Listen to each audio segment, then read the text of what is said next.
mau sambung. Malam hari ini ada sesuatu yang saya mau sampaikan. Saya tadinya berpikir bahwa Tuhan itu menurut kebiasaan saya selama ini, biasanya akhir tahun di bulan Desember itu Tuhan itu selalu suruh saya untuk sabatikal, untuk ambil waktu untuk puasa, nyembah, untuk mencari apa yang menjadi pesan-pesan Tuhan untuk kita masuk ke tahun 2022. Tetapi beberapa hari yang lalu waktu kami lagi isi cawan, bisa tolong di mute semuanya karena ini sudah masuk pengajaran dan firman. Waktu kami lagi isi cawan doa selama sepanjang bulan November sampai kemarin terakhir itu tanggal 25 kita ambil doa terakhir tanggal 25. Ada beberapa pesan yang saya sadar, saya ngerti bahwa ini adalah sebuah pesan Tuhan untuk tahun kedepannya, yakni tahun 2022. Dan pesan-pesan itu saya coba merenungkan dan saya berdoa sebetulnya apa sih yang Tuhan mau sampaikan ke depan. Dan ini ada 2 poin penting yang saya mau sampaikan. Saya merasa bahwa ini adalah pesan penting yang Tuhan berkata, tahun ke depan ini kalian akan menghadapi sebuah masa, sebuah musim yang banyak orang memprediksikan, para nabi-nabi juga menyampaikan nubuatan yang sangat dalam tanda kutip agak sedikit, beberapa agak sedikit dalam tanda kutip agak sedikit menakutkan ya. Dan saya mencoba mempelajari beberapa pesan-pesan lewat hamba-hamba Tuhan yang lain, baik yang dari lokal maupun yang dari luar negeri ya. Jadi kita seringkali juga harus belajar untuk menerima pesan Tuhan dari orang lain, dan kita harus belajar dari orang lain juga. Kita nggak bisa cuma hanya berkata, yang penting aku dengar langsung dari Tuhan dan lain sebagainya. Dan saya mau berkata, di sekolah kenabian ini kita nggak bisa begitu. Kita nggak bisa beranggapan bahwa kita ini yang paling terbaik, yang paling sempurna dan lain sebagainya. Kita harus bisa belajar untuk bisa melihat sisi yang dari orang lain, yang dimana orang lain dapat, yang dimana orang lain terima dari Tuhan, punya cara-cara tersendiri yang kemungkinan besar kita ini mungkin miss, kita tidak melihatnya, tidak bisa melihatnya karena keterbatasan kita. Orang lain bisa melihatnya, kenapa kita tidak belajar? Nah, ini yang harus kita belajar ya. Saya mau berkata, saya belajar banyak dari orang lain, saya belajar banyak dari hamba-hamba Tuhan yang senior-senior juga. Saya juga belajar mendengar dari yang di bawah-bawah juga saya mendengar. Nah, hal yang malam ini yang saya kasih judul sebetulnya adalah dimensi iman atau sebuah level iman, atau kalau kita baca di dalam Roma pasal yang ketiga ayat yang ke-27, kalau kita baca di Roma pasal yang ketiga ayat yang 27 versi New King James Version itu tertulis mereka di sana memakai istilah Roma 3:27. Roma 3:27 ayat 27 dan 28 New Versi King James memakai istilah yang sedikit berbeda dengan yang ada di bahasa Indonesia. Kalau yang di bahasa Indonesia kita baca, jika demikian apakah dasarnya untuk bermegah? Tidak ada. Berdasarkan apa? Berdasarkan perbuatan? Tidak, melainkan berdasarkan iman. Nah, di versi New King James Version itu bukan berdasarkan iman toh, tetapi di bahasa Inggrisnya mereka memakai yang namanya by the law of faith, atau ada yang namanya hukum iman. Ya, saya tidak memakai istilah hukum iman, tetapi saya pakai istilah dimensi iman. Nah, sekarang kita kembali lagi ke ayat yang Markus pasal yang ke-10 ayat yang ke-28 sampai 31. Sebelum kita baca ayat ini, saya jujur mau berkata, di akhir masuk ke minggu kedua daripada bulan November ini, ada beberapa teman-teman pengusaha yang sudah mulai mengeluhkan di mana kontainer-kontainer kita di lokal di Indonesia kekurangan kontainer. Mereka mau kirim barang ke 34 provinsi karena kontainer yang ada di lokal ini terbatas dan terganggu. Kenapa? Waktu diselidiki ternyata kontainer-kontainer kontainer yang dimiliki, kontainer box yang dimiliki oleh pengusaha-pengusaha Indonesia itu disewakan ke Cina, disewakan ke Singapura dan beberapa bangsa dan negara yang lain. Kenapa? Karena kebutuhan mereka banyak dan mereka mendapatkan upah sewa kontainer box itu lebih mahal, lebih mereka lebih mendapatkan untung. Itu sebabnya sehingga kita di lokal ini setelah di penghujung November dan juga mau masuk awal Desember ada begitu banyak permintaan pengiriman kapal ke beberapa provinsi yang ujung-ujung sehingga kita sekarang ini keterbatasan box kontainer karena sudah disewa oleh beberapa bangsa dan negara. Ujungnya logistiknya yang akan kirim ke Papua dan ujung-ujung Sulawesi lainnya yang biasanya mereka dapat pinjaman kontainer itu bisa 50 box, sekarang cuma hanya dapat 20 sampai 25 maksimal dan lain sebagainya. Otomatis itu akan mengganggu pasokan logistik yang ada di seluruh provinsi yang paling ujung dari Indonesia terutama, ya. Nah, saya mau berkata hal-hal seperti inilah beberapa pengusaha pebisnis anak-anak Tuhan juga sudah mulai kelabakan dan lain sebagainya. Kenapa saya tahu? Karena beberapa hari-hari terakhir ini setelah saya tidak ke 34 provinsi karena masih nunggu jadwal dan lain sebagainya, banyak pengusaha itu yang konseling dan yang beberapa di antara mereka itu punya sebuah pergumulan tentang usaha mereka, tentang pekerjaan mereka, tentang bisnis mereka dan lain sebagainya. Dan mereka beberapa punya sebuah analisa dan mereka bertanya, Bu, apa yang akan terjadi di depan? Sedangkan kita November aja belum selesai, baru mau masuk Desember, udah kondisinya di lapangan seperti itu. Kalau tadi kita lihat cerita kesaksian Herni, perjalanan mereka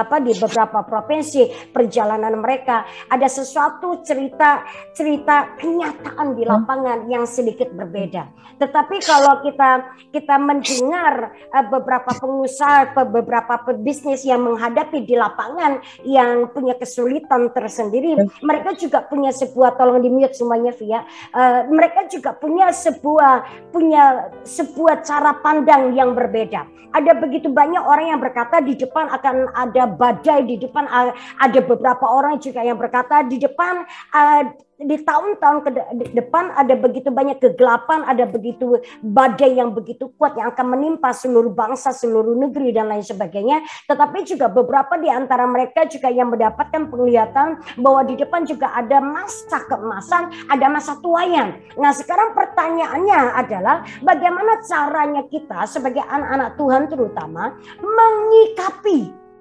apa yang akan terjadi di depan. Oke, kalau saudara menghadapi sebuah tantangan, kalau saudara sedang menghadapi sebuah cobaan atau saudara sedang menghadapi ujian demi ujian, saudara mungkin belum keluar dari ujian itu, saudara mungkin belum menang dari ujian itu, saudara akan berkata, wah kita belum masuk tahun 2022 aja udah kayak begini, gimana nanti kalau kita sudah masuk dan lain sebagainya. Tetapi di satu sisi ada orang yang dibawa sama Tuhan melihat sisi kemuliaan di tempat-tempat yang terpencil di mana hadirat Tuhan begitu tangible banget, di mana hadirat Tuhan itu begitu dirasakan begitu rupa yang di mana kita orang-orang yang tinggal di kota tidak bisa merasakan, bahkan kadang-kadang ke gereja aja kita ogah, sudah malas berdoa juga sudah malas dan lain sebagainya, apalagi bisa merasakan hadirat Tuhan. Nah, ini ada dua kontradiksi, ada dua sisi yang saling bertolak belakang dan semua yang dihadapi oleh beberapa anak-anak Tuhan, baik yang mengalami masa lagi down, yang lagi ujian, yang tidak bisa melihat kemuliaan dan lain sebagainya, itu juga benar. Sedangkan di satu sisi ada beberapa saudara-saudara kita yang dibawa sama Tuhan, dibawa naik begitu rupa dalam sebuah sisi dan diizinkan oleh Tuhan untuk merasakan, bisa melihat bagaimana kemuliaan Tuhan itu begitu rupa. Itu juga sebuah kenyataan dan itu sebuah fakta yang itulah yang sesungguhnya terjadi. Nah, persoalannya bagaimana kita ini bisa bisa menanggapi bagaimana kita menyiapkan diri kita, baik secara roh kita, secara iman kita, secara percaya kita, dan juga nalar logika dan hikmat kita. Bagaimana bisa berjalan seiring bersama-sama supaya kita bisa menghadapi tahun depan. Oke, mari saya ajak saudara kita baca di Markus pasal yang ke-10 ayat yang ke-28 sampai ayat yang ke-31. Oke, berkatalah Petrus kepada Yesus, kami ini telah meninggalkan segala sesuatu dan mengikut Engkau. Oke, dari sejak zaman para rasul dan murid-murid, Petruslah yang pertama kali yang melontarkan ini pertanyaan. Jawab Yesus, aku berkata kepadamu, sesungguhnya setiap orang yang karena aku dan karena Injil meninggalkan rumahnya, saudaranya laki-laki atau saudaranya perempuan, ibunya atau bapaknya, anak-anaknya atau ladangnya, orang itu pada masa ini juga akan menerima kembali 100 kali lipat rumah saudara laki-laki, saudara perempuan, ibu, anak dan ladang sekalipun disertai berbagai penganiayaan. Tolong digarisbawahi tentang disertai berbagai penganiayaan. Dan pada zaman yang akan datang, ia akan menerima hidup yang kekal. Ayat yang ke-31 ini. Tetapi banyak orang yang terdahulu akan menjadi yang terakhir, dan yang terakhir akan menjadi yang terdahulu. Petrus bertanya, Tuhan, apa yang akan terjadi?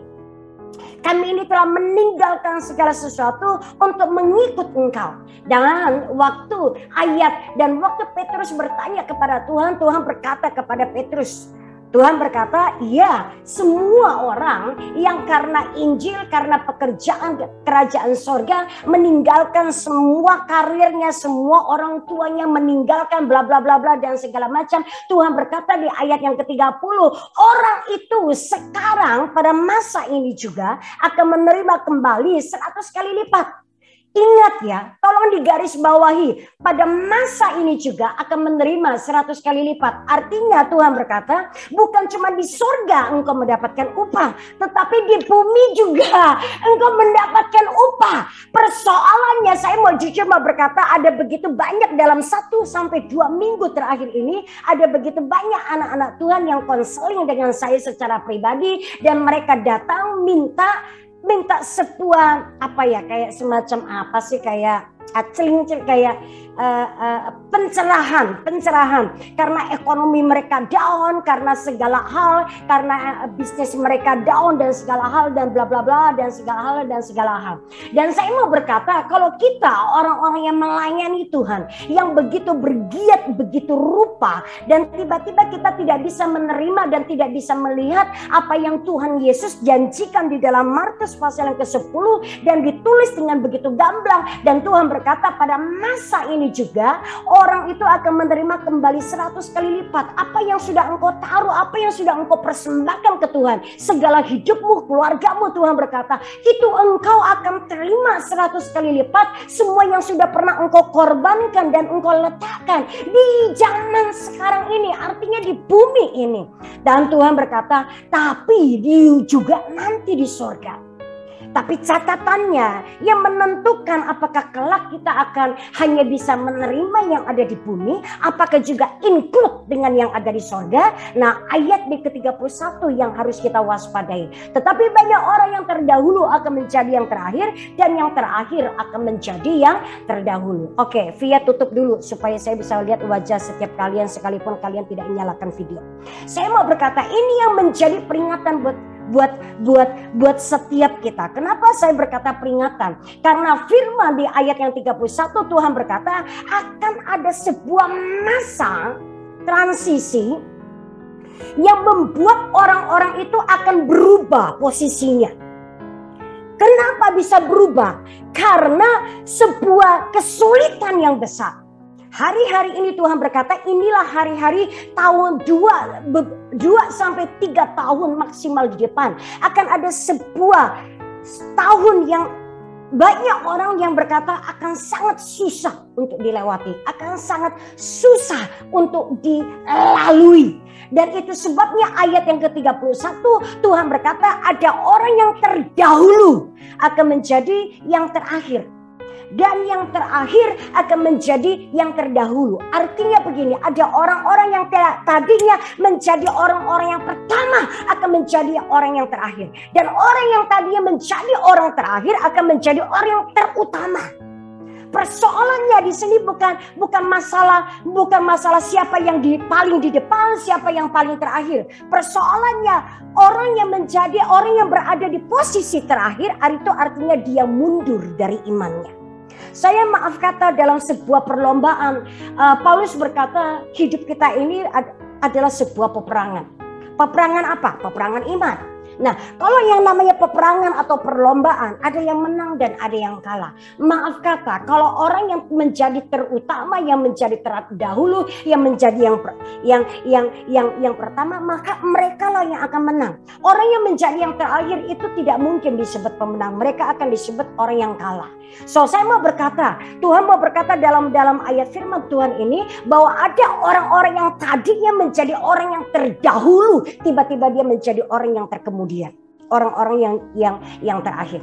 Nah, itu artinya ada sebuah switching yang tadinya orang berpikir, jangan kita berpikir kita akan selalu menjadi orang yang terutama.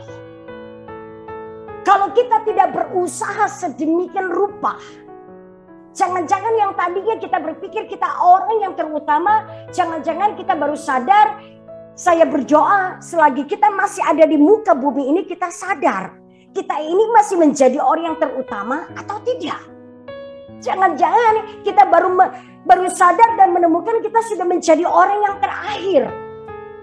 Kita berpikir, kita berperasaan kita masih menjadi orang yang terutama.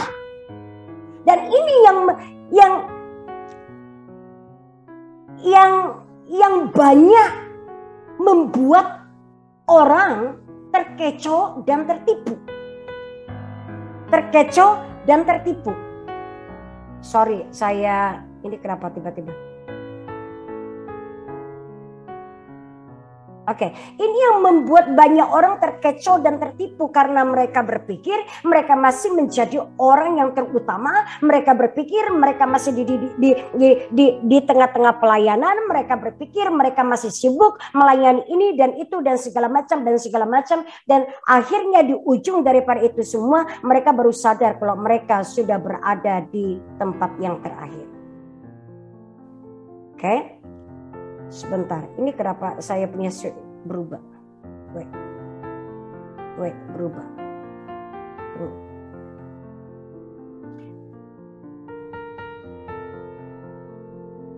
Oke.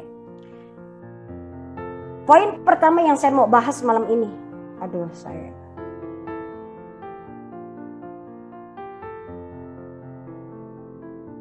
Kenapa, Tante? Wait.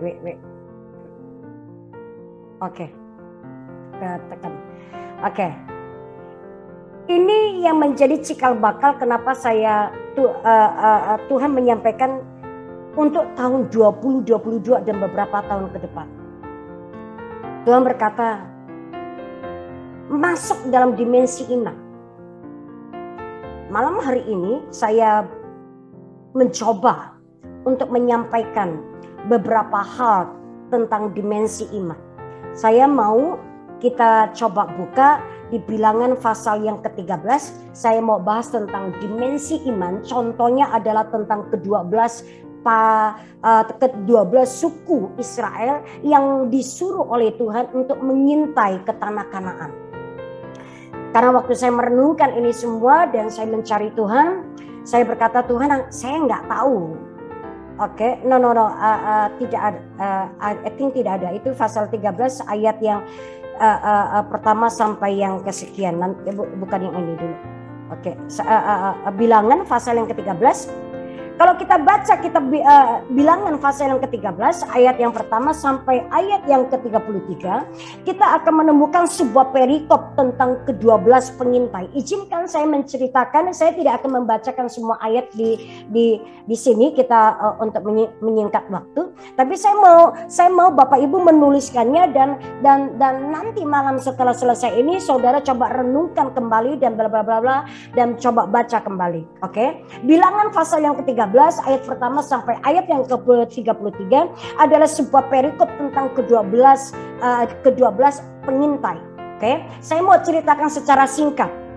Saudara kalau lihat ke atas ke pasal yang ke-12 itu adalah cerita tentang pemberontakan Miriam dan Harun. Nah, pada suatu ketika pada sebuah saat Israel mengalami perjalanan yang begitu panjang dan ujungnya ditutup dengan pemberontakannya Miriam dan Harun, di mana mereka komplain tentang Musa mengambil seorang perempuan orang kulit hitam dan menikahinya. Dan singkat cerita Miriam dan Harun itu akhirnya ditegur oleh Tuhan dan ujungnya yang fatal adalah Miriam kena kusta. Nah, karena Miriam kena kusta, Musa memohonkan ampun ke Tuhan dan ujungnya selama 7 hari, kalau kita baca di pasal yang ke-12 ayat yang ke-16, di ayat yang ke-15, pasal yang ke-12 ayat yang ke-15, firman-Nya berkata demikian. Jadi dikucilkanlah Miriam keluar tempat perkemahan 7 hari lamanya. Dan bangsa itu tidak berangkat sebelum Miriam diterima kembali. Kemudian berangkatlah mereka ke Haserot dan berkemah di padang gurun Paran. Oke, nah pasal yang ke-13 orang Israel berada di padang gurun Paran. Nah persoalannya kalau di pasal yang ke-13 ayat yang pertama, Tuhan berfirman kepada Musa, suruhlah beberapa orang mengintai tanah Kanaan. Nah Tuhan yang memberikan perintah untuk mengintai tanah Kanaan. Ini perintah dari Tuhan. Oke, kalau kita baca lagi selanjutnya, yang akan kuberikan kepada orang Israel, dan setiap suku nenek moyang mereka haruslah kau suruh semuanya pemimpin-pemimpin di antara mereka. Jadi singkat cerita, Tuhan menyuruh semua pemimpin-pemimpin leader daripada orang Israel diutus satu orang mewakili satu suku untuk dikirim mengintai, menganalisa, mensurvei bagaimana tanah Kanaan yang Tuhan berikan itu seperti apa. Kalau kita baca di ayat yang ayat yang ketiga, ayat yang ke-17 dan ayat yang ke-20 itu semua kriteria bagaimana mereka harus melihat, bagaimana mereka harus menganalisa, bagaimana mereka nanti kelak harus memberikan laporan kepada Musa. Itu Musa jelaskan dengan detail kalau kita baca di ayat 17 sampai ayat yang ke-20. Musa memberikan wejangan, memberikan briefing kepada mereka, kalian harus lihat apakah kota itu berkubu, apakah orangnya itu tanahnya itu subur, apakah orang-orangnya itu gagah perkasa, bla bla bla bla dan segala macam, semuanya disusun dengan begitu rapi. Dan akhirnya satu orang diambil dari tiap-tiap suku dan akhirnya dikirim, dan itu semua 12 orang adalah orang-orang yang terbaik yang dimiliki oleh orang Israel. Persoalannya, izinkan saya cerita. Persoalannya sebagaimana kita tahu ending akhir daripada perikop di pasal yang ke-13, setelah mereka melihat, mereka juga mengakui kondisi kenyataan dan fakta yang ada di lapangan bahwa tanah itu sangat subur dan luar biasa dan luar biasa dan luar biasa. Dan akhirnya di ayat yang ke-25 kita akan menemukan bahwa selama 40 hari 12 orang itu menganalisa, mensurvei dan kemudian mengintai dari semua sudut yang ada, karena Tuhan sudah pesan kamu harus lihat dari sudut sana, kamu harus lihat dari berbagai sudut, kamu harus menganalisa dan kamu harus memberikan laporanmu kepada Musa. Dan selama 40 hari mereka pergi ke sana dan mereka membawa hasil bukti betapa tanah Kanaan itu adalah tanah yang sangat subur dan luar biasa dan luar biasa. Nah, mari kita sekarang lihat apa yang terjadi di Bilangan pasal yang ke-13 ayat yang ke-30 sampai ayat yang ke-33. Saya mau ceritakan, saya mau ajak kita baca ayat firman. Karena Tuhan berkata, biar mereka belajar tentang 12 pengintai. Karena Tuhan mau cerita tentang 12 pengintai. Tuhan mau berkata begini. Tahun-tahun ke depan, Tuhan berkata, apa yang engkau lihat, apa yang engkau saksikan, apa yang engkau lihat dengan matamu sendiri. Kamu nggak bisa pakai mata secara jasmanimu. Tuhan berkata ada satu mata rohani, mata batiniamu yang harus kamu asah, yang harus kamu pertajam supaya engkau bisa melihat. Engkau tidak hanya terkecoh dengan apa yang engkau lihat dengan mata jasmanimu. Oke?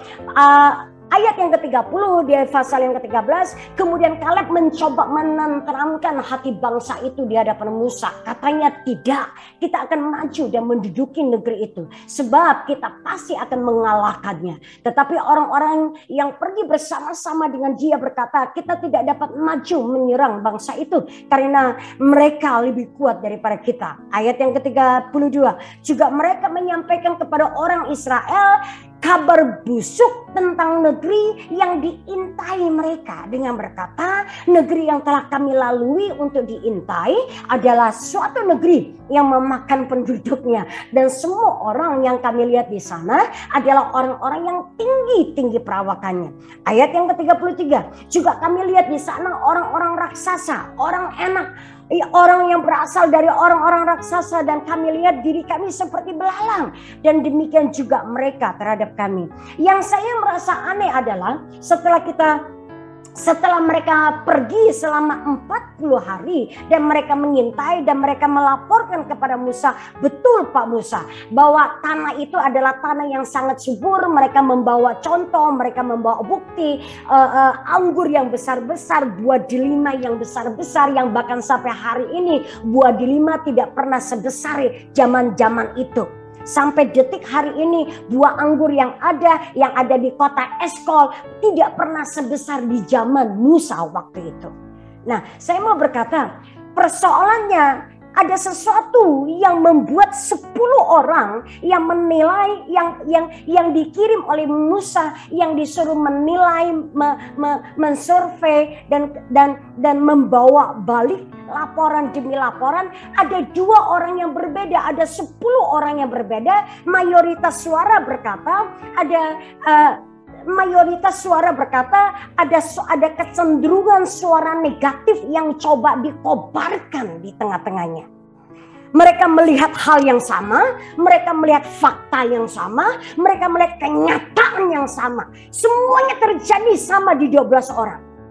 Tetapi ada 2 kecenderungan. Satu kecenderungan yang dimiliki oleh 10 orang suku, kepala suku. 10 orang pemimpin. Dan 2 orang punya cara pandang yang berbeda. Waktu saya merenungkan, Tuhan berkata, baca Bilangan pasal yang ke-13. Baca tentang kisah 12 orang pengintai. Saya berpikir, Tuhan, Engkau tidak bawa kami masuk ke tanah impian kami. Saya cuma berdoa apa yang harus kami lakukan, apa yang harus kami siapkan, apa yang akan terjadi di depan.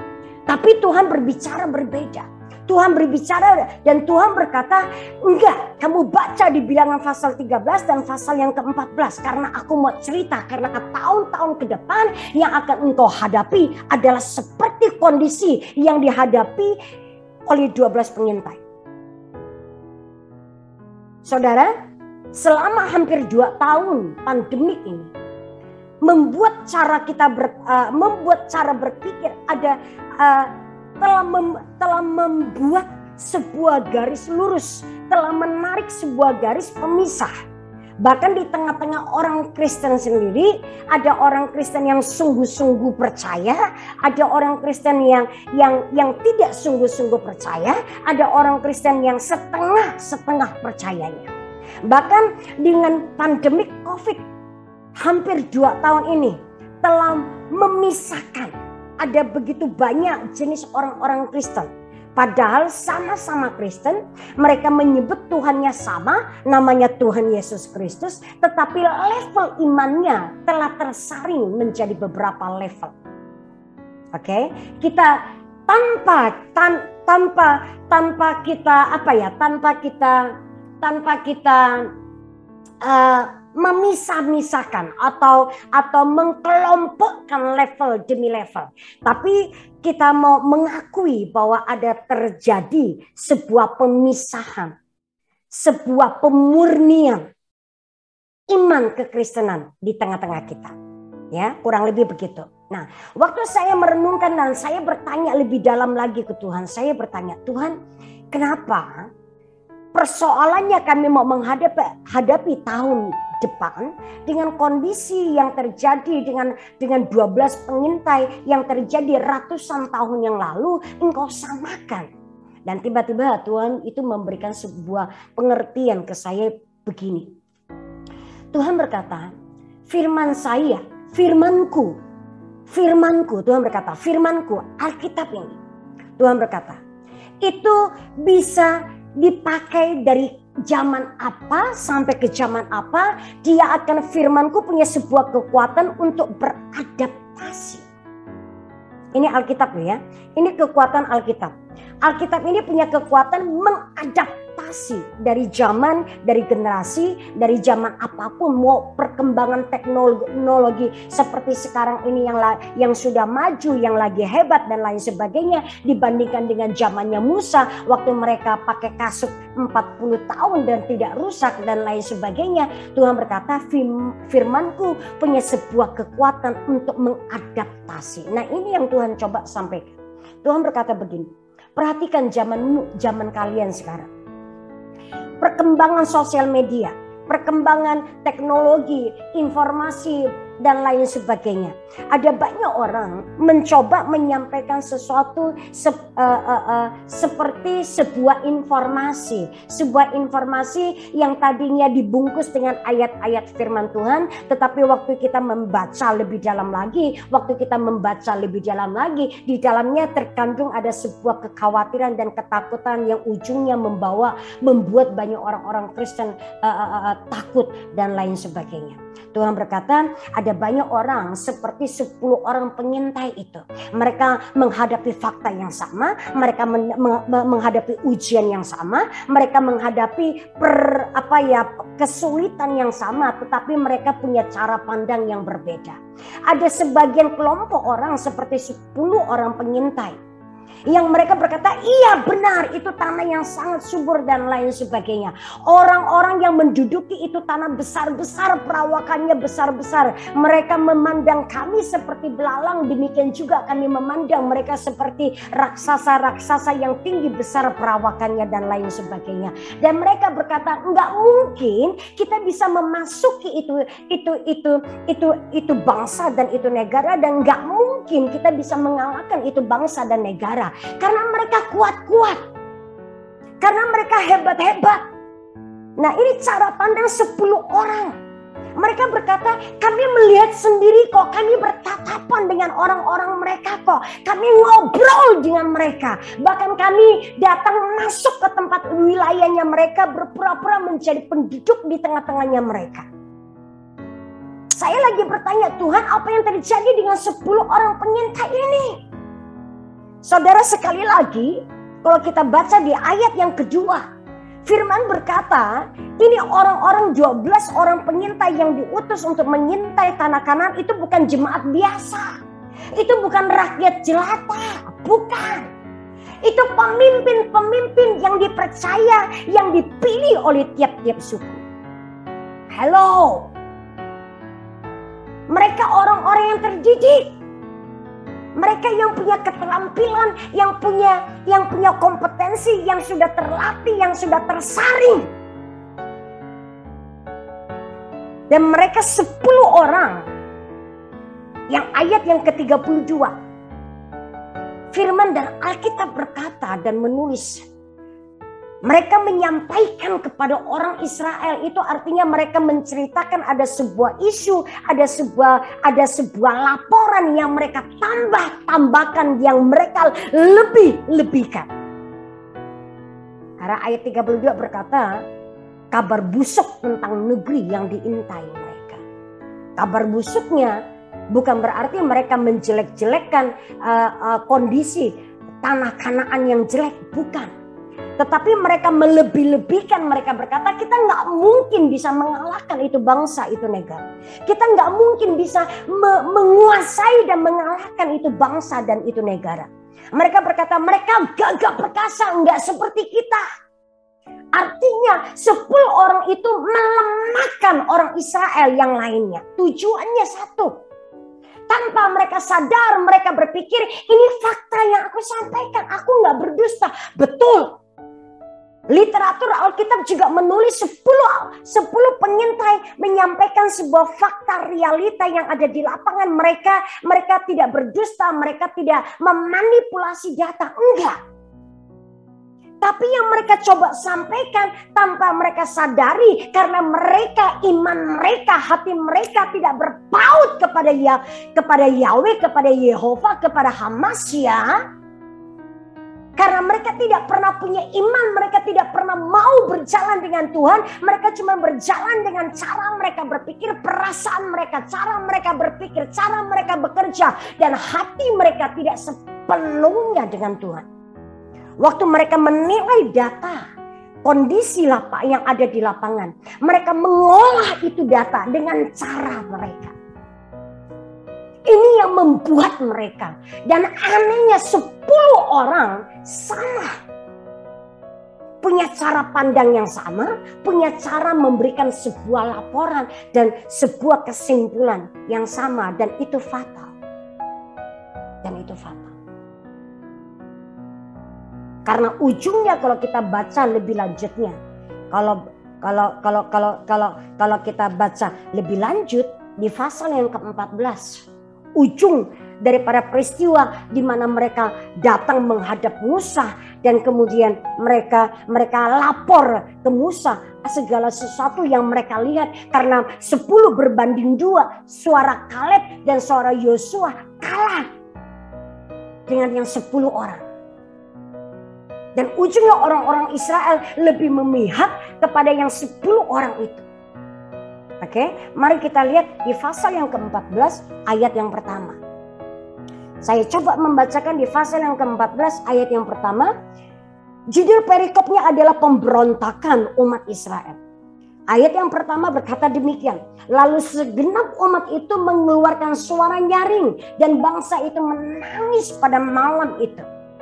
Dan yang sangat aneh, malam itu akibat karena terprovokasi dengan cerita dari 10 orang pengintai itu, seluruh umat Tuhan itu kemudian tiba-tiba nangis dan berteriak dan meratap itu malam. Bersungut-sungutlah semua orang Israel kepada Musa dan Harun. Dan segenap umat itu berkata kepada mereka, kiranya kami mati di tanah Mesir atau di padang gurun ini. Mengapakah Tuhan membawa kami ke negeri ini supaya kami tewas oleh pedang dan istri serta anak-anak kami menjadi tawanan? Bukankah lebih baik kita pulang ke Mesir? Ayat yang keempat, dan mereka berkata seorang kepada yang lain, baiklah kita mengangkat seorang pemimpin lalu pulang ke Mesir. Bayangin, sampai seluruh orang Israel memberontak dengan cara seperti itu.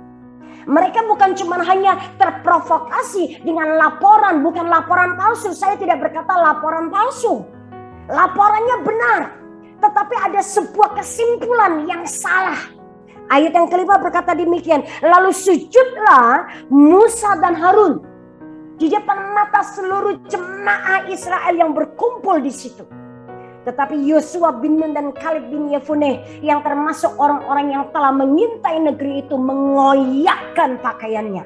Dan berkata kepada segenap umat Israel, negeri yang kami lalui untuk diintai itu adalah luar biasa baiknya. Jika Tuhan berkenan kepada kita, maka ia akan membawa kita masuk ke negeri itu dan akan memberikannya kepada kita. Suatu negeri yang berlimpah-limpah susu dan madunya. Ayat yang ke-9.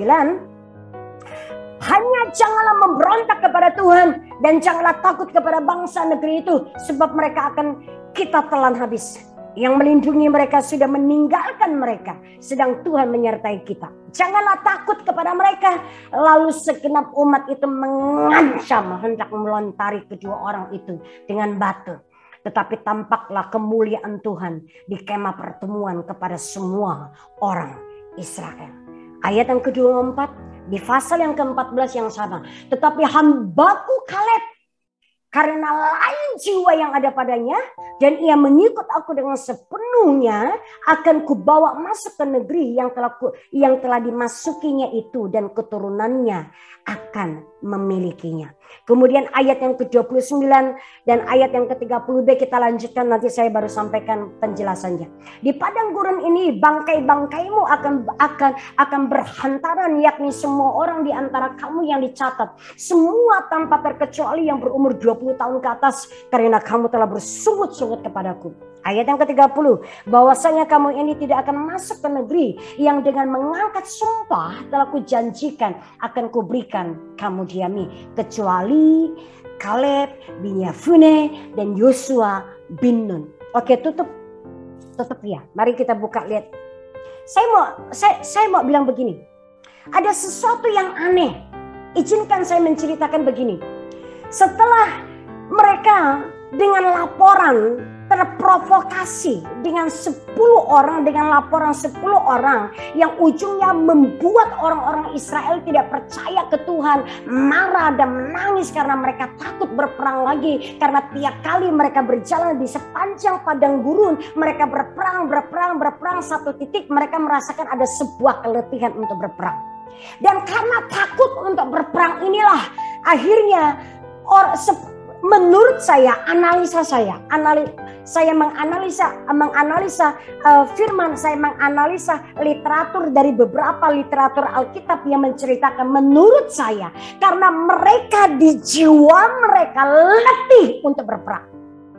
Mereka melihat kenyataan di lapangan, betul itu tanah Kanaan yang diberikan oleh Tuhan adalah sebuah tanah yang penuh dengan keemasan, adalah tanah yang makmur, tanah yang subur. Betul, Kanaan waktu mereka intai selama 40 hari adalah sebuah bangsa negara yang tembok-temboknya kokoh dan lain sebagainya. Itu betul, itu semua fakta.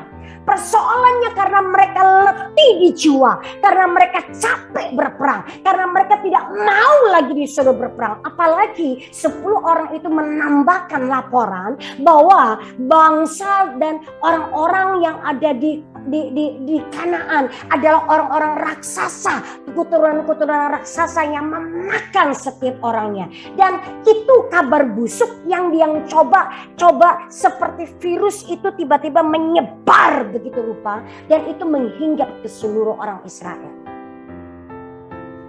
Bukankah sama seperti kita? Kita ini jauh lebih percaya dengan sosial media, kita lebih percaya dengan laporan yang ada di sosial media, padahal kita tahu firman Tuhan berkata tidak demikian. Halo, apa bedanya dengan informasi yang kita dengar, yang kita baca di sosmed, yang kita berkata, tapi mereka adalah media sosial yang sudah punya integritas, yang sudah dapat dipercaya, bla bla bla, yang sudah terkenal, yang punya popularitas dan lain sebagainya. Persoalannya kita banyak anak-anak Tuhan, banyak orang-orang Kristen lebih percaya sosial media, lebih percaya kepada detik.com, lebih percaya kepada CNN daripada Alkitab. Padahal Alkitab mereka tiap hari baca. Apa yang membuat orang yang tiap hari baca Alkitab tetapi tidak pernah satupun janji Tuhan dan kebenaran firman Tuhan mempengaruhi sikap hati dan pikirannya? Why?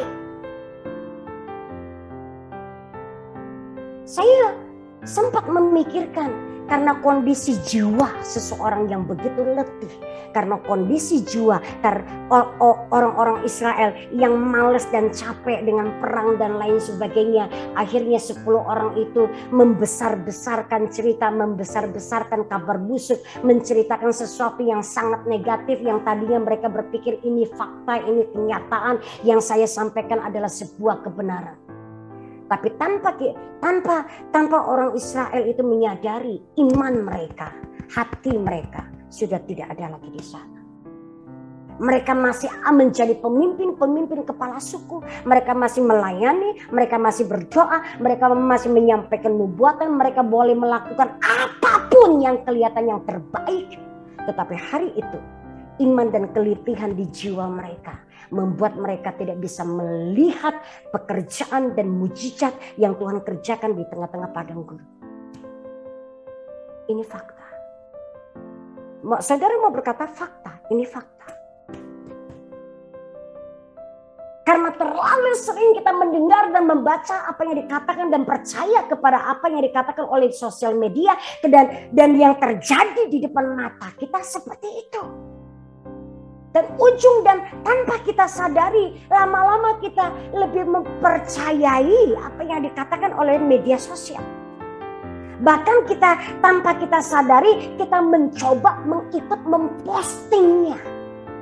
Kita mencoba forward, menjadi perpanjangan tangan daripada si gelap untuk menyebarkan ketakutan dan virus. Sama seperti 10 orang pengintai itu. Mereka juga tidak pernah sadar, mereka juga tidak pernah tahu apa yang mereka sampaikan telah mematikan iman daripada orang-orang Israel.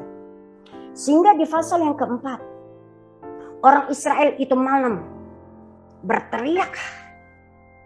Dan tiba-tiba hati mereka tanpa mereka sadar. Waktu mereka berkata, lebih baik kami kembali ke Mesir. Dan mereka memutuskan untuk memilih pemimpin.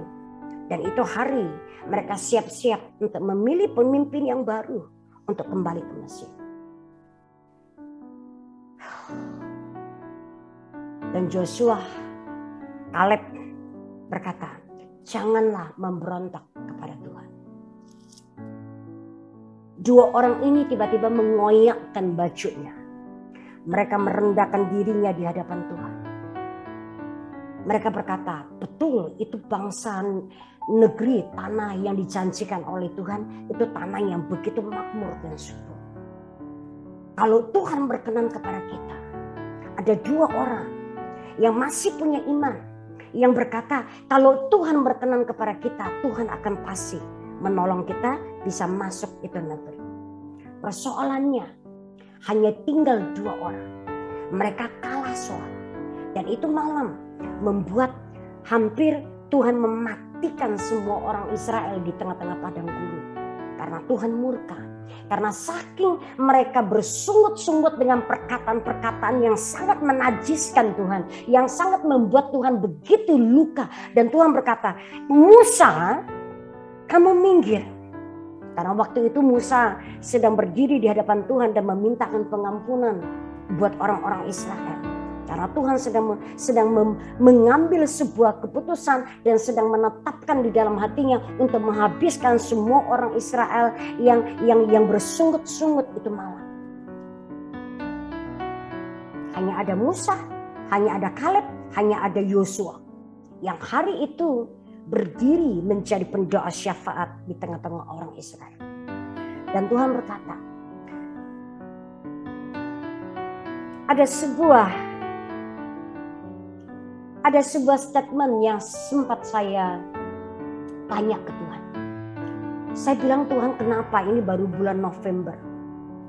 Desember aja belum kita masuki, tapi Engkau sudah bicara.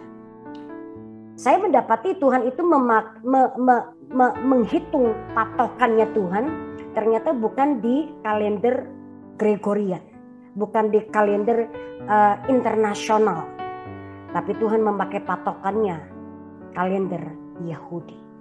Saudara tahu kalender Yahudi itu berhenti di Oktober kemarin, kita baru masuk 5782. Dan 5782 ada sebuah statement yang saya tahu, yang saya sadar Tuhan itu sudah kasih.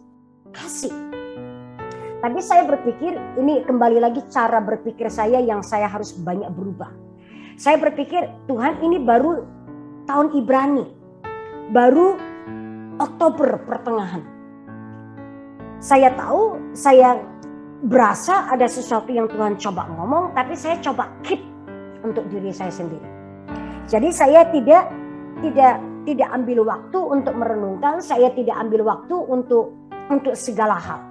Dan kemudian kemarin tiba-tiba sekitar tanggal 20-an di November, tiba-tiba Tuhan ngomong pernyataan dimensi iman, dimensi iman, dimensi iman. Waktu saya menyampaikan tentang dimensi iman, persoalannya adalah saya melihat sesuatu, sebuah penglihatan tahun-tahun ke depan akan ada sebuah kesulitan, ada banyak orang yang akan menghadapi sama seperti yang persis Tuhan ngomong di Bilangan pasal yang ke-13 tentang 12 orang pengintai. Tuhan berkata ada begitu banyak orang, kalian menghadapi semua kesulitan yang sama, kalian menghadapi sebuah tantangan yang sama, kalian menghadapi sebuah dilema yang sama, tetapi orang yang menghadapi hal yang sama tetapi mempunyai sebuah sikap yang berbeda.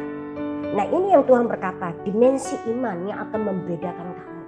Dimensi iman yang akan membuat engkau punya sebuah cara pandang yang berbeda. Dimensi iman yang akan membawa kita sekalipun badai ada di depan kita. Tuhan berkata, iya kalian raja wali, kalian bukan emprit.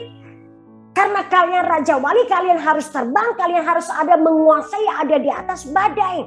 Karena badai itulah yang akan membawa kalian dan mengantar setiap kita naik ke atas puncak gunung yang tertinggi. Saya baru sadar, Tuhan, saya berkata, apakah itu yang membuat 10 pengintai ini yang punya sebuah sikap hati yang berbeda? Karena mental mereka, karena jiwa mereka yang letih, karena mereka yang takut dengan peperangan dan lain sebagainya. Saya mau berkata begini. Bapak Ibu Saudara yang menghadapi tantangan demi tantangan sepanjang hampir 2 tahun terakhir ini, mungkin ada beberapa saudara yang masih belum keluar dari tantangan dan cobaan dan ujian. Lama-lama biar bagaimanapun kita ini manusia, di dalam jiwa kita akan mengalami yang namanya keletihan. Tiap hari kita dipaksa, didesak untuk berperang, untuk deklarasi, untuk bernubuat dan lain sebagainya. Lama-lama di jiwa kita akan mengalami yang namanya keletihan. Dan kalau keletihan itu tidak dibereskan dengan Tuhan, itu akan membuat dan merubah cara kita memandang, cara kita berespon, cara kita mengambil sebuah keputusan dalam menghadapi kesulitan-kesulitan yang ada di depan. Itu akan berubah. Dan itu akan sangat berubah. Dan Tuhan berkata, untuk bisa memasuki dimensi iman, atau kalau Bapak Ibu Saudara masih ingat, ada sebuah statement Pak Petrus Agung, beliau almarhum suka sekali dan pernah mengajar. Ada saudara bisa cari di YouTube, mungkin masih ada khotbah beliau yang tentang the law of faith. Ada yang namanya hukum akan iman. Mari kita belajar lebih lagi tentang hukum akan iman. Mari kita pegang, karena Tuhan berkata orang-orang yang hidup dalam dimensi iman yang bisa menguasai beberapa tahun kesulitan di depan. Buat beberapa orang yang bisa terbang, bisa mengoperasikan dan bisa bekerja dengan dimensi iman yang bisa membuat imannya itu aktif dan begitu rupa. Tuhan berkata orang-orang itulah yang bisa naik dan terbang di atas badai. Orang-orang itulah yang bisa menerobos kesulitan demi kesulitan. Orang-orang itulah yang akan menghadapi dan menyongsong masa kemuliaan, masa keemasan yang ada di depan. Sekalipun dunia berkata gelap dan sangat gelap. Kegelapan yang sangat gelap itu adalah nyata. Keemasan yang Tuhan berkata, bangkitlah dan menjadi teranglah. Sebab terangmu telah turun. Dan itu juga nyata. Nah, persoalannya kita mau melihat terang, keemasan, kemuliaan, atau kita mau biarkan iman kita terkungkung dan dikerdilkan oleh semua suara, oleh media sosial, oleh semua pendapat, oleh semua opini, oleh semua pengamatan para ahli-ahli yang berkata ke depan akan ada krisis pangan, ke depan akan ada varian COVID yang baru lagi, yang lebih ganas lagi, ke depan kita tidak bisa kemana-mana kalau kita tidak divaksin. Nanti ada vaksin yang ketiga yang namanya booster yang akan mengerikan dan lain sebagainya. Persoalannya, apakah kita akan membiarkan semua keletihan di jiwa kita dan mematikan semua sistem metabolisme iman yang namanya the law of faith di dalam kita. So demi kasih Tuhan saya mau berkata, jangan pernah biarkan semua keletihan kita membuat dan merenggut semua benih-benih iman yang Tuhan taruh selama hampir 2 tahun. Kita bisa survive melewati semua pandemik, kita bisa survive lewatin semua COVID. Sampai hari ini kita ada, hari ini kita masih bernafas, kita masih menghirup dan lain sebagainya adalah sebuah anugerah. Bukankah perjalanan iman kita berjalan dengan Tuhan sampai hari ini dan sampai malam hari ini kita bisa ketemu di Zoom adalah sebuah anugerah? Apakah kita pernah atau siapapun kita malam hari ini yang ikut Zoom, pernahkah kita dengan kekuatan kita, dengan kepandaian kita, dengan kekayaan kita bisa mempertahankan hidup kita melewati COVID selama hampir 2 tahun? Apakah pernah ada dokter-dokter yang terhebat yang pernah membackup di antara kita sehingga kita bisa lolos? Saya mau jujur mau berkata, saya terpapar 2 kali. Dan waktu saya terpapar 2 kali COVID, nggak pernah masuk rumah sakit. Dan tidak ada dokter profesor manapun yang mungkin yang saya kenal, yang saya punya hubungan dan channel yang merawat saya. Nggak ada. Seingat saya terpapar yang kedua kali, saya tahu badan saya lagi nggak fit, saya tahu persis ini pasti saya terpapar. Dan itu hari saya justru datang ke klinik dan saya justru mendoakan beberapa teman-teman yang saya kenal dan ternyata mereka dirawat di klinik dan mereka tidak bisa masuk ke rumah sakit karena rumah sakit penuh dan mereka ditolak oleh beberapa rumah sakit besar. Dan ujungnya mau tidak mau mereka masuk ke kliniknya tempatnya kita yang sederhana yang cuma hanya berobat karena iman. Dan itu hari saya baru pulang dari luar pulau dan hari itu saya nggak tahu kenapa saya tahu seluruh badan saya keluar keringat dingin dan saya tetap memaksakan diri untuk datang ke klinik. Dan ujungnya saya ketemu dengan 1-2 orang yang saya kenal dan ujungnya mereka minta didoakan. Dan mereka semuanya pakai ventilator, mereka pakai oksigen. Dan itu hari oksigen lagi langka. Hampir sekian jam. Ujungnya kami melayani mereka 1 demi 1. Dan pulang kira-kira sore dan saya lupa. Badan masih keluar keringat dingin dan lemas. Saya lupa kalau saya terpapar. Saya bahkan lupa saya nggak pernah minum obat. Dan itu hari saya baru sadar. Tuhan tidak pernah karena kekuatan. Tidak pernah karena hebatnya manusia. Tidak pernah karena perbuatan oleh seorang manusia. Dan saya baru tahu Tuhan berkata, itu yang dinamakan dengan dimensi iman. Tetapi persoalannya tahun-tahun yang akan datang, yang ada di depan. Tuhan berkata, upgrade terus imanmu. Tuhan berkata, aku butuh engkau upgrade terus imanmu. Jangan pernah biarkan keletihan, engkau capek berperang, engkau capek ini, engkau capek itu dan lain sebagainya. Mari berisi. Kalau hari ini dan malam hari ini engkau capek dan jangan pernah biarkan imanmu dikerdilkan oleh apapun dan oleh siapapun. Saya nggak peduli. Bahkan yang kelihatan orang-orang, pendeta-pendeta, para pelayan-pelayan yang sudah hebat-hebat. Tetapi kalau mereka tidak memberikan iman, tidak menginvestasikan roh iman di dalam setiap kita. Saya mau jujur mau berkata, jangan dengarkan. Poin yang kedua. Poin yang pertama adalah dimensi iman, the law of faith. Kita harus upgrade. Poin yang kedua, saya kasih judul level up. Oke, Lukas pasal yang ke-19 ayat yang pertama sampai ayat yang ke-10 itu adalah cerita tentang Sakyus. Saya tadi sore kalau saya tidak salah, saya tidak sengaja saya klik Sion punya YouTube Dan saya melihat ada salah satu teman kita, Pak Novel, seorang pengusaha yang kemana-mana tadinya pakai celana pendek, itu hari berkhotbah. Dan kebetulan dia mengangkat cerita tentang pertobatan Sakyus. Delala, saya berkata, kok ya sama dia cerita tentang Sakyus dan Tuhan juga cerita tentang Sakyus. Oke. Nah, judul yang kedua, poin yang kedua yang saya mau bagi adalah level up. Oke, saya mau cerita tentang Sakyus. Lukas pasal yang ke-19 ayat yang pertama sampai ayat yang ke-10. Yesus masuk ke kota Yeriko dan berjalan terus melintasi kota itu.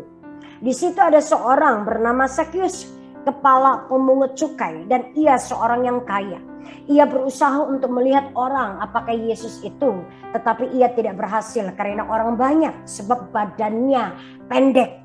Kata Pak Novel, Sakyus itu bukan cuma pendek tapi gemuk dan gendut. Oke? Maka berlarilah ia mendahului orang banyak, lalu memanjat pohon ara untuk melihat Yesus yang akan lewat di situ. Ketika Yesus sampai ke tempat itu, ia melihat ke atas dan berkata, Sakyus, segeralah turun, sebab hari ini aku harus menumpang di rumahmu. Ayat yang ke-6. Lalu Sakyus segera turun dan menerima Yesus dengan sukacita. Tetapi semua orang yang melihat hal itu bersungut-sungut katanya, ia menumpang di rumah orang berdosa. Tetapi Sakyus berdiri dan berkata kepada Tuhan, Tuhan, setengah dari milikku akan kuberikan kepada orang miskin. Dan sekiranya ada sesuatu yang kuperas dari seseorang, akan kukembalikan 4 kali lipat. Kata Yesus kepadanya, hari ini telah terjadi keselamatan kepada rumah ini, karena orang ini pun anak Abraham. Sebab anak manusia datang untuk mencari dan menyelamatkan orang yang hilang. Oke, di level up ini saya mau berkata di ayat yang kedua dan ayat yang ketiga, Sakyus orangnya pendek dan gemuk sekali dan kaya. Kedua, ayat yang keempat, Sakyus ini adalah seorang pemungut cukai atau apa ya, pemungut pajak lah ya, kurang lebih begitu. Nah, Tuhan berkata begini, Tuhan bercerita tentang kasusnya Sakyus. Tuhan berkata di ayat yang ke-10, Tuhan berkata, aku datang untuk mencari orang yang terhilang, bukan orang yang benar.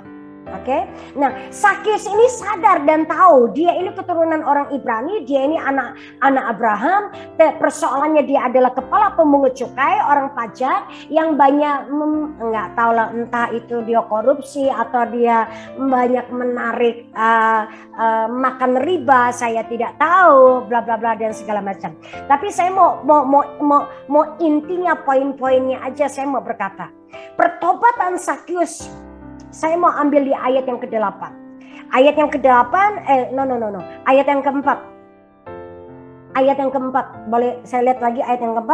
Maka berlarilah ia mendahului orang banyak, lalu memanjat pohon ara untuk melihat Yesus. Itu sebabnya saya berkata, karena Sakyus memanjat pohon ara untuk melihat Yesus, karena keterbatasannya Sakyus, dia pendek, dia gemuk, dan dia terkepung, dia dikerumunin oleh orang banyak, dia tidak bisa melihat dan tidak tahu seperti apa rupa Yesus, dan dia kepengen tahu rupa Yesus itu seperti apa, karena selama ini dia hanya cuma tahu tentang Yesus, dan itu hari dia berkata, aku pengen lihat siapa itu Yesus dan lain sebagainya. Ada dua poin yang kita harus upgrade di tahun depan. Pertama, di ayat yang keempat, Sakyus berlarilah ia mendahului orang banyak. Kedua, dia memanjat pohon ara. Tuhan berkata, engkau harus berlari begitu rupa untuk mendahului orang banyak. Tuhan berkata, ada begitu banyak hal yang selama ini engkau kerjakan dan engkau lakukan dan engkau sudah tinggalkan ke belakang. Dan Tuhan berkata, kalau engkau mau mendahului orang banyak itu, engkau mau tidak mau, engkau harus punya pilihan, engkau harus menetapkan di dalam hatimu, engkau harus berlari begitu rupa dan mendahului banyak orang. Artinya, engkau harus mengupgrade dirimu. Ada banyak hal yang kita nggak tahu, yang kita nggak bisa, yang kita harus punya inisiatif untuk belajar dan menggali begitu rupa. Kedua, memanjat pohon ara. Itu artinya ada sebuah Sakyus harus memanjat ke tempat yang tinggi. Sakyus harus naik ke tempat yang tinggi. Tuhan berkata supaya engkau bisa melihat aku, engkau harus level up. Dari semua sisi. Dari semua sudut engkau harus level up. Mau tidak mau kamu harus level up. Artinya yang selama ini mungkin Bapak Ibu banyak berpuasa, tetapi puasanya sudah tidak pernah sungguh-sungguh. Mungkin Bapak Ibu selama ini baca firman. Saya bukan persoalkan berapa ayat firman atau berapa pasal yang Bapak Ibu baca. Tetapi persoalannya seberapa Bapak Ibu mendapatkan rema. Sebuah kairos, sebuah rema. Sebuah asupan gizi, sebuah firman Tuhan. Yang Tuhan bicarakan ke dalam roh kita, dalam jiwa kita. Sehingga memberikan kekuatan buat setiap kita. Level up. Yang selama ini kita sibuk dengan sebuah kegiatan, sebuah pelayanan, sebuah aksi sosial, tetapi tidak pernah bisa menyentuh Tuhan karena dengan cara biasa. Karena kita mengerjakan, karena kita melayani Tuhan dengan cara berpikir kita, dengan cara konsep kita, dengan cara pandang kita, dengan cara kita selama ini melayani, kita tidak pernah lagi spend time, kita tidak pernah lagi bertanya, Tuhan, bagaimana Engkau mau ini diselesaikan, dengan cara seperti apa? Bahkan banyak pendoa-pendoa syafaat yang sudah terkungkung dengan sebuah cara, tradisi, kebiasaan mereka. Mereka berpikir selama ini mereka cara berdoanya begitu, caranya bahasa roh, kemudian menyembah, kemudian bahasa roh, kemudian menyembah. Dan mereka kemudian mengeluarkan list daftar doa yang begitu panjang dan begitu banyak. Mereka berkata, ya cara kami selama ini berdoa syafaat begini ya. Kami pakai cara ini berdoa bertahun-tahun dan tidak ada terobosan dan tidak ada sebuah kegiatan. Tidak ada lawatan Tuhan, tidak ada sesuatu yang Tuhan kerjakan di tengah-tengah para pendoa syafaat yang ada. Dan ujungnya mereka tiba-tiba menjadi stuck, tiba-tiba mereka menjadi kering, dan tiba-tiba mereka berkata, sudah tidak ada hadirat Tuhan. Dan kemudian tiba-tiba mereka meninggalkan itu komunitas dan berkata, komunitas ini kayaknya melakukan sesuatu yang Tuhan tidak berkenan sehingga tidak ada hadirat Tuhan. Mereka tidak pernah mencapai di satu titik. Mereka mengintrospeksi diri mereka mengevaluasi cara mereka berdoa selama ini, apa yang Tuhan gak berkenan. Mereka lupa, mereka tidak pernah lagi bertanya, Tuhan, apa yang harus dan kami akan doakan. Mereka lupa, bukan mereka yang berdoa. Roma pasal yang ke-8 berkata, Roh Kudus yang berdoa di dalam kita, bukan kita yang berdoa. Persoalannya kita lupa menjadi wadah untuk dipakai oleh Roh Kudus, supaya biar Roh Kudus dan mengizinkan Roh Kudus yang berdoa lewat kita, melalui kita. Kita selalu terpancang dengan sebuah tradisi, dengan sebuah cara. Dan lama-lama kita nyaman dengan cara yang selama ini bertahun-tahun kita lakukan dan kita kerjakan. Manusia selalu begitu. Mencari yang sudah nyaman, yang sudah biasa. Biasanya begitu. Kita tidak pernah lagi mau naik level. Dan mencari Tuhan, apa yang Engkau mau. Dan kita tidak pernah lagi mau bertanya, Tuhan, langkah demi langkah, maumu apa? Dan Tuhan berkata, di posisi ini sangat berbahaya untuk ke depan. Karena jarak pandang untuk tahun-tahun ke depan yang akan kita masuki kabut begitu pekat. Kabut begitu pekat. Kalau dua cara ini kita tidak mendahului banyak orang, kita tidak berlari, artinya kita harus kejar sesuatu yang selama ini kita tertinggal. Kalau kita tidak lari, maka kita akan semakin tertinggal. Kedua, kita harus panjat, kita harus level up di semua sisi. Mulai dari cara kerja kita, Cara yang selama ini kita berpikir ini yang terbaik, ini yang paling benar, yang selama ini bertahun-tahun aku lakukan, tidak pernah ada orang komplain dan lain sebagainya. Yes, tidak ada akan orang komplain. Kecuali Tuhan meninggalkan kita secara diam-diam. Dan tanpa kita sadar, Dia sudah tidak ada dalam hidup kita. Kalau dalam kondisi seperti itu, kita memasuki tahun yang di depan, yang ada di depan, maka tidak heran kita akan menjadi sama seperti 10 orang pengintai. Yang ujungnya kita akan marah, kita akan kecewa, kita akan memberontak dengan Tuhan tanpa kita sadari. Kita berpikir kita baik-baik saja di tengah-tengah pelayanan. Kita berpikir kita baik-baik saja. Aku masih dengar firman Tuhan, aku masih ke gereja dan lain sebagainya.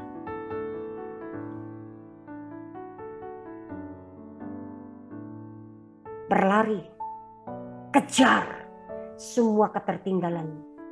Evaluasi dan sadari semua ketertinggalan kita. Kedua, level up. Yang tadinya biasanya kita spend time 1-2 jam untuk menyembah dan cari Tuhan, sabar cari Tuhan. Tuhan belum berbicara, kita masih sabar tunggu Tuhan. Dan kemudian tiba-tiba seolah-olah kita begitu sibuk, kita tidak sabar lagi, kita tidak telaten lagi nunggu Tuhan. Kita tidak telaten lagi untuk bertanya langkah demi langkah ke depan apa yang harus kita kerjakan dan kita lakukan. Dan Tuhan memberikan sebuah peringatan di depan. Tuhan berkata, hati-hati. Imanmu, kalau engkau tidak pupuk, imanmu enggak diberesi, keletihan di dalam imanmu akan membawa sesuatu kesalahan yang sangat fatal. Tuhan berkata, bukan dengan caramu bekerja, bukan dengan caramu melihat, tetapi iman, hukum iman. Hukum iman. Saya mau koreksi, ada banyak saudara yang selalu punya statement berkata, aku beriman, aku beriman. Saudara, kalau kita mau jujur ya, antara kita punya iman, sungguh-sungguh punya iman, atau kita beriman, itu dua hal yang berbeda. Saya amat jarang berkata, aku beriman. Saya paling sering berkata, aku percaya, bukan aku beriman. Atau aku mengimani, hampir tidak pernah keluar. Seingat saya hampir tidak pernah keluar dari mulut saya. Karena buat saya, kalau saya berkata, aku mengimani, itu sama dengan aku gak punya iman kok.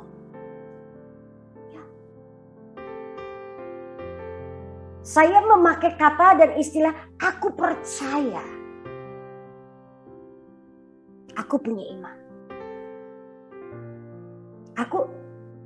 Saya secara pribadi tidak pernah berkata aku mengimaninya. Saya bukan tipe orang yang takut dibilang kamu nggak punya iman, kamu kurang iman. Saya tidak pernah takut. Tapi saya melihat banyak orang Kristen yang berkata, aku mengimani.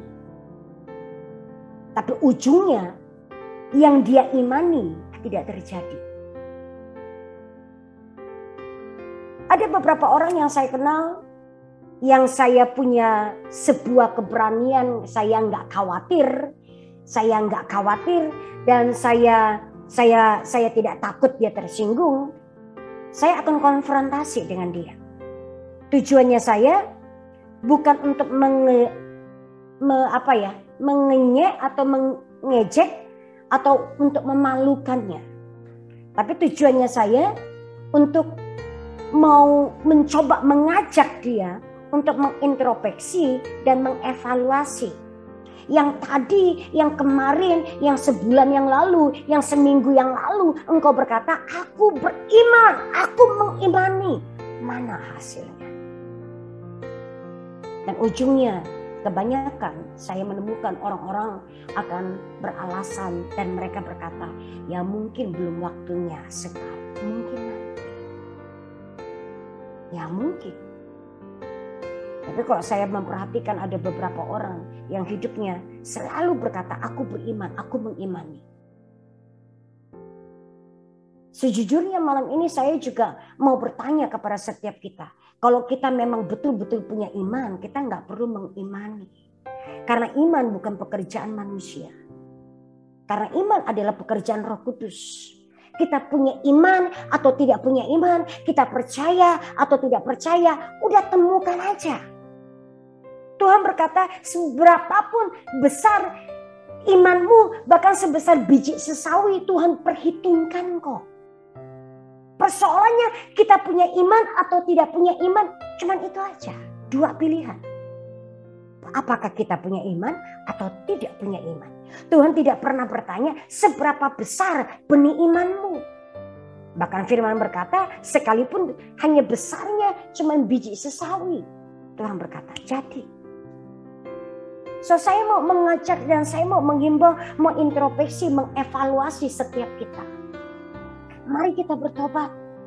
Karena untuk tahun depan semuanya main di dimensi iman.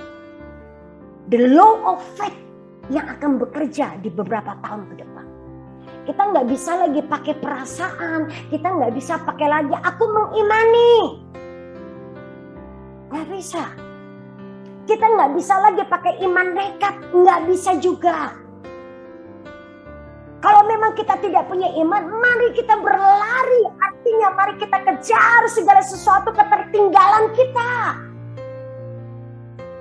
Mari kita level up, mari kita panjat itu pohon. Badannya Sakyus pendek dan gebuk. Kesulitan adalah sebuah tantangan besar buat Sakyus untuk bisa manjat itu pohon ara dan untuk bisa melihat Yesus. Enggak enak kalau kita harus level up. Kita paling enak adalah menjangkau segala sesuatu yang masih di dalam jangkauannya kita. Itu manusia. Tapi kalau dipakai istilah level up itu artinya di luar jangkauan kita dan kita butuh anugerah Tuhan. Dan kita butuh anugerah Tuhan. Saya mau berkata masih ada waktu 1 bulan ke depan. Sebelum kita masuk gong tahun 2022. Tahun depan adalah tahun iman.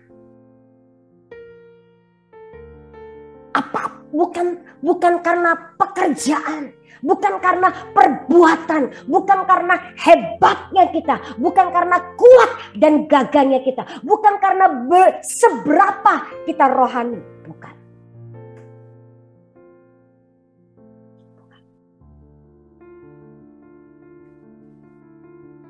Saya mau jujur. Tadinya saya tidak mau sharekan penglihatan ini. Kemarin malam, waktu keluar dari mulut saya tentang dimensi iman,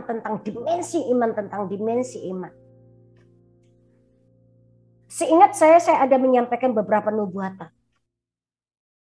Dan waktu saya mengeluarkan beberapa kali pernyataan dimensi iman, saya melihat ada orang-orang yang berlari dan terjatuh dan pingsan karena keletihan. Padahal belum sampai ke tempat yang harus dituju. Dan mereka keletihan, mereka ada sebagian yang duduk-duduk di samping dan mencoba mengatur nafas dan mereka minum air dan lain sebagainya. Ada beberapa jatuh bahkan pingsan, tidak sadarkan diri di tengah jalan. Karena keletihan. Tuhan berkata, ke depan ada sebuah peperangan besar. Kabut akan begitu sangat tebal mencoba menutup pandangan kita. Bahkan jarak pandang satu dengan satu orang pun akan sangat kesulitan untuk melihat. Itu sebabnya Tuhan berkata, jangan pakai mata jasmanimu untuk melihat, karena kamu akan gampang tertipu dengan yang engkau lihat. Tapi aktifkan dan pakai mata batiniamu, telinga batiniamu, karena akan ada masanya akan datang, bahkan untuk melihat saja susah ke depan. Dan kita harus belajar mempercaya level up-nya iman kita ke Tuhan. Belajar pertajam mata kita melihat, belajar pertajam telinga kita untuk mendengar. Saya tidak akan menceritakan detail karena penglihatan yang saya dapat cuma hanya sebagian itu. Dan sebagian yang saya lihat ada begitu banyak orang-orang menjadi begitu letih dan sangat kecapean.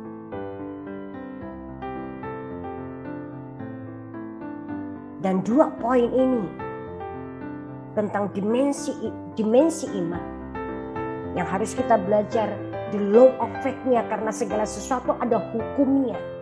Di bumi ini ada yang namanya hukum gravitasi. Tetapi hukum iman ada lagi hukumnya tersendiri dan di atas hukum gravitasi. Kita harus level up, kita harus berlari mengejar semua ketertinggalan. Dan Tuhan berkata masih ada waktu. Masih ada waktu.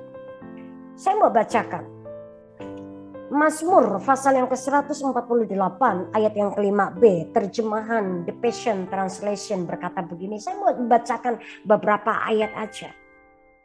Ayat yang ke-5b berkata, He spoke and created it all, from nothing to something.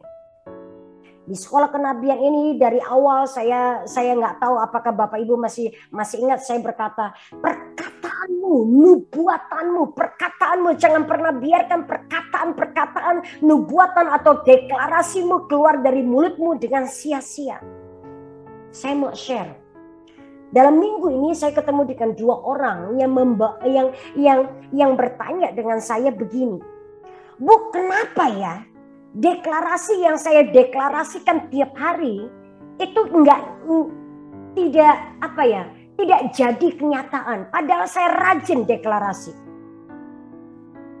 Salah satunya yang bertanya, saya deklarasi ini enggak jadi, saya deklarasi ini enggak jadi. Padahal setiap pagi dari jam 5 sampai jam 7 selama 2 jam orang ini pasti akan nyembah Tuhan, akan memuji Tuhan, dan kemudian ujungnya dia akan tutup dengan deklarasi. Saudara tahu setiap hari orang-orang ini deklarasi berapa banyak? 7 sampai 9 deklarasi mereka baca tiap hari. Dan tidak ada satupun deklarasi yang dia baca itu bolong.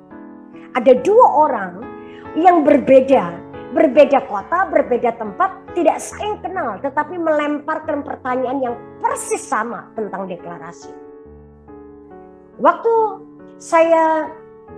Waktu kedua saudara ini bertanya, saya berkata, Bapak, deklarasi hanyalah sebagai deklarasi lip service yang ada di mulutmu. Karena deklarasi apapun yang engkau bacakan, kalau tanpa ada iman di dalam hatimu, waktu engkau membacakan deklarasi pengakuan demi pengakuan, engkau tidak pernah mengucapkannya dengan segenap hatimu, engkau tidak pernah mengucapkannya dengan segenap jiwamu, engkau tidak pernah mengucapkannya dengan segenap kekuatanmu, maka itu akan menjadi sia-sia. Saya berkata, apa bedanya waktu Bapak deklarasi dengan tidak segenap hati dan tidak dengan iman? Apa bedanya engkau mengucapkan rapalan seperti para dukun? Saya tembak langsung. Saya mau berkata, sorry ya, saya berkata. Yang salah bukan di deklarasinya. Yang salah bukan karena deklarasinya kebanyakan engkau ucapkan, tetapi yang salah adalah engkau tidak pernah punya iman. Banyak orang berpikir bahwa dia baca deklarasi setiap pagi dari jam 5 sampai jam 7 dan menutupnya dengan deklarasi 7 sampai 9 deklarasi. Mereka berpikir itu akan otomatis, deklarasi itu akan terjadi di dalam hidupnya. Enggak selalu. Enggak selalu. Karena segala sesuatu yang dilakukan oleh manusia tidak dengan iman, maka adalah dosa.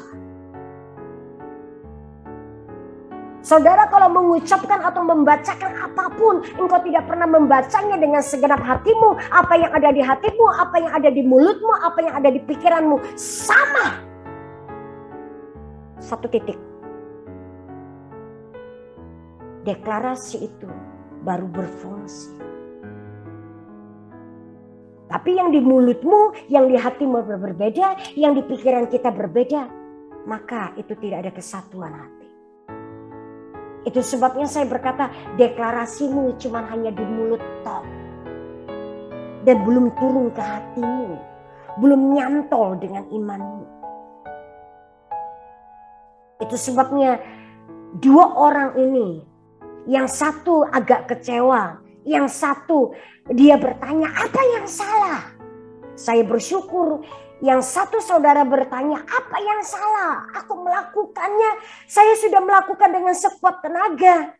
Tapi tidak berfungsi, saya tidak melihat kenyataan. Saya tidak melihat itu deklarasi jadi dalam hidup saya.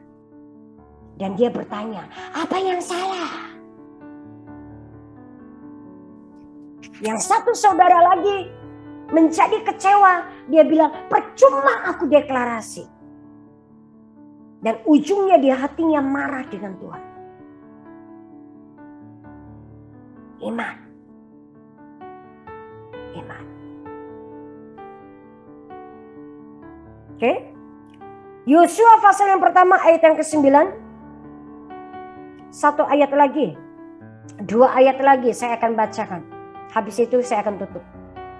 Yosua pasal yang pertama ayat yang ke-9. Bukankah telah kuperintahkan kepadamu, kuatkan dan teguhkanlah hatimu.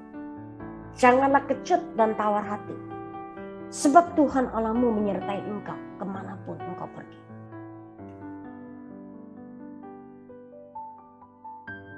Kuatkan dan teguhkanlah hatimu. Itu perintah. Itu perintah.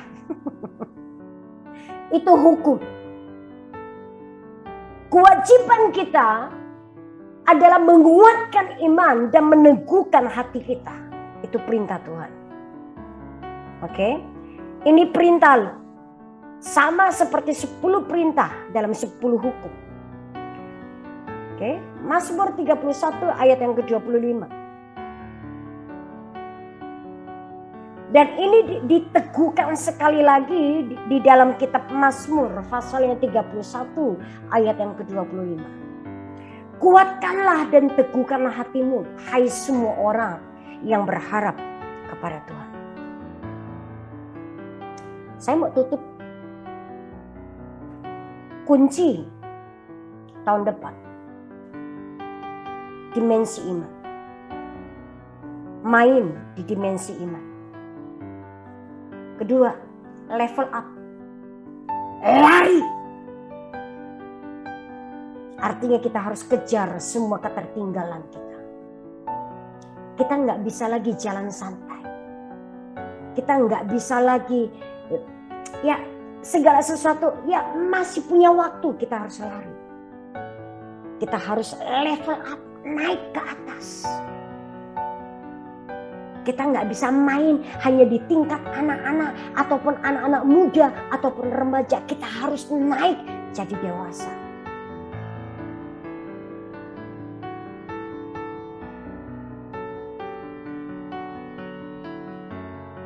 Saya berdoa, saya berharap tidak ada di tengah-tengah kita yang menjadi lemah dan lesu dan kecut hatinya dan tawar hatinya. Sekali lagi, kuatkan dan teguhkan hatimu dan hati kita, hati saya dan hati saudara. Itu adalah sebuah perintah. Supaya jangan berujung bernasib seperti 10 orang penyintai yang ujungnya memberontak terhadap Tuhan. Saudara kalau baca di bilangan yang 13 dan 14, 10 orang pengintai ujungnya semuanya mati di padang gurun di belantara. Bangkai-bangkainya sampai habis di padang gurun belantara. Bahkan mereka dan juga anak-anak yang umur usia 20 tahun ke atas yang ikut sama-sama itu hari bersungut-sungut dan memberontak terhadap Tuhan, tidak ada satupun yang masuk ke tanah Kanaan. Tidak ada.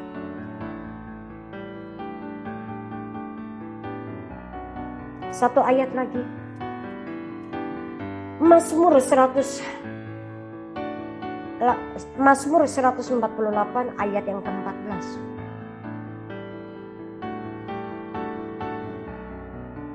Mazmur 148 ayat yang ke-14, ini yang Tuhan janjikan.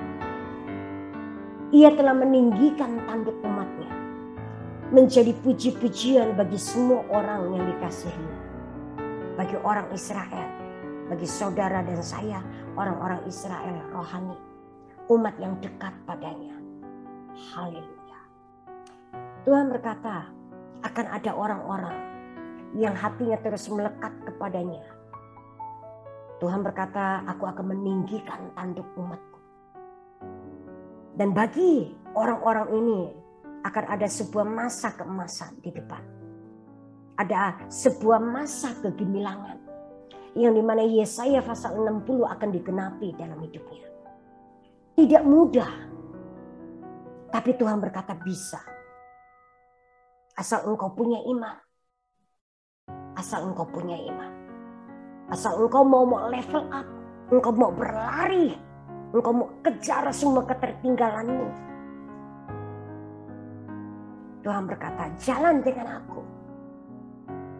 Nggak perlu kecut, nggak perlu tawar hati, nggak perlu takut, nggak perlu bimbang. Kuatkan dan teguhkan hatimu. Itu adalah perintah. Tahun depan, saya percaya memang tidak mudah untuk kita lewati. Tapi kita bisa lewati. Mari kita percaya apa kata firman Tuhan. Mari kita evaluasi. Mari kita introspeksi diri. Mari kita perbaiki. Kalau hari-hari ini Tuhan saring, Tuhan uji, Tuhan murnikan kita, adalah sebuah kesempatan supaya kita tidak dirusakkan, tidak dihabiskan bersama dengan orang-orang dunia. Akan ada tiba-tiba bencana yang silih berganti terjadi di tengah-tengah kota kita. Bahkan sampai ada ayat firman Tuhan yang berkata, bahkan pahlawan-pahlawan menangis. Karena ada kesulitan besar di depan. Sekali lagi jangan takut, jangan kecut hatimu, jangan tawar hatimu. Percaya Tuhan sanggup. Kalau Tuhan berkata bisa, maka pasti bisa. Mari kita minta Tuhan sebuah dimensi iman yang harus kita terobosi, sebuah dimensi iman yang harus kita jalani. Kita harus upgrade, level up diri kita. Kita sebagai pengusaha, pebisnis atau pelayan Tuhan, mari sama-sama kita evaluasi diri kita. Oke? Saya rasa itu yang saya mau sampaikan. Mari sama-sama kita berdoa.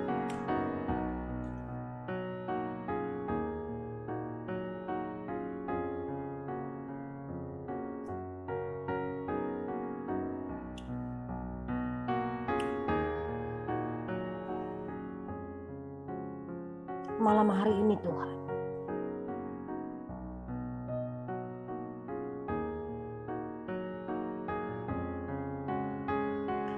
mampukan setiap kami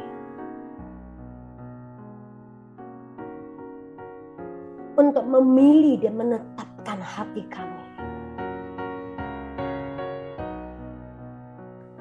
dan tidak membiarkan jiwa dan roh kami menjadi letih. Buat kami tertuju, mata kami tertuju hanya kepadamu. Dan malam hari ini Tuhan,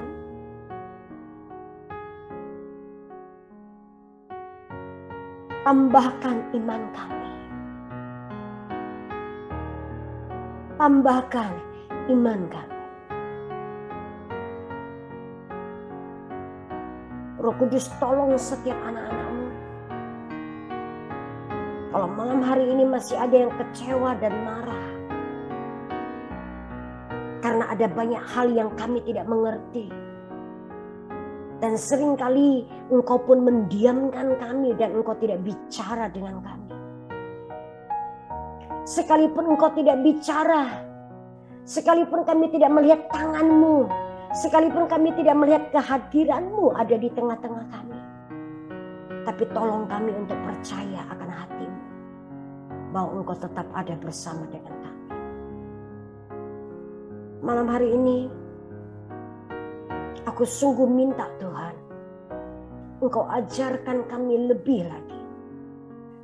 Engkau singkapkan setiap pengertian demi pengertian yang hari ini kami masih belum paham, yang kami belum mengerti. Engkau berikan roh pengertian buat setiap kami, supaya kami boleh mengerti dan memahami jalan-jalan-Mu yang tak terselami itu. Sekalipun kami tidak mengerti, kami tidak paham, kami tidak menyelami jalan-jalan-Mu yang penuh dengan misteri. Cukup dengan simple faith buat kami percaya total dengan Engkau. Aku berdoa buat saudara-saudara yang mengalami dimurnikan, yang sedang mengalami kesulitan hari-hari ini. Kami berdoa, Engkau topang setiap saudara-saudara kami. Paling tidak memampukan setiap saudara-saudara kami untuk lolos aja dari setiap ujian yang sedang dihadapinya. Bapa, masih ada waktu sesuai dengan kata firman-Mu. 1 bulan ke depan, siapkan kami. Berikan kami roh iman. Tambahkan iman kami. Tuhan, Engkau tahu kesombongan kami. Kemampuan kami juga tidak seberapa. Tidak banyak di antara kami orang-orang yang terpelajar. Tidak banyak di antara kami orang-orang kaya, orang-orang hebat, orang-orang terkenal. Enggak banyak Tuhan, enggak banyak.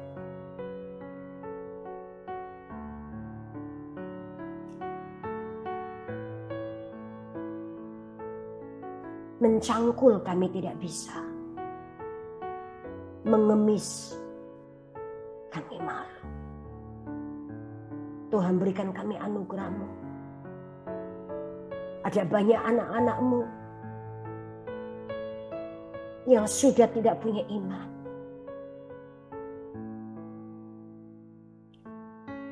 Dalam menghadapi setiap pergumulan hidup mereka, aku berdoa Engkau beri anugerah Tuhan. Suntikan roh iman di dalam mereka. Bukankah firman-Mu berkata, bulu yang terkulai Engkau tidak akan patahkan.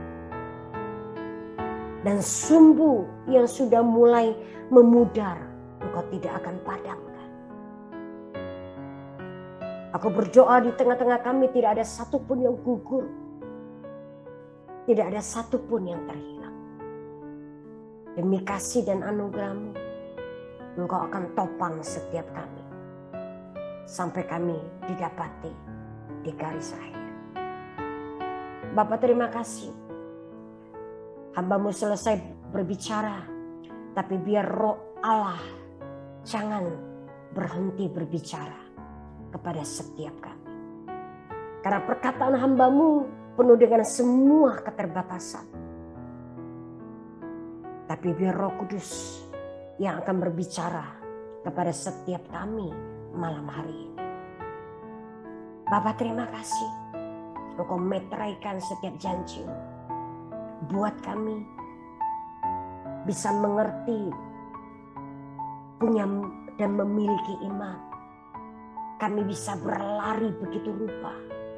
Dan di semua sisi hidup kami akan level up.